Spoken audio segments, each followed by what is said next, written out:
Hi అండి, welcome back our channel. నేను ఈరోజు సింపుల్గా రుచి రైస్ పాయసం ఎలా చేయాలో చూపిస్తున్నాను. ఒకసారి చూడండి. ఈ రుచి రైస్ అనేది బియ్యంలోనే ఉంటాయి, సేమ్ చూడటానికి.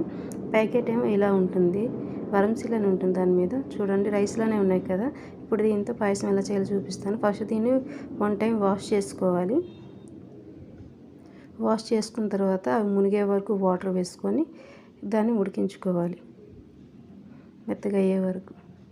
ఉడికిన తర్వాత ఇప్పుడు అందులోని మనకి ఎంత స్వీట్ కావాలో అంత షుగర్ వేసుకుందాం.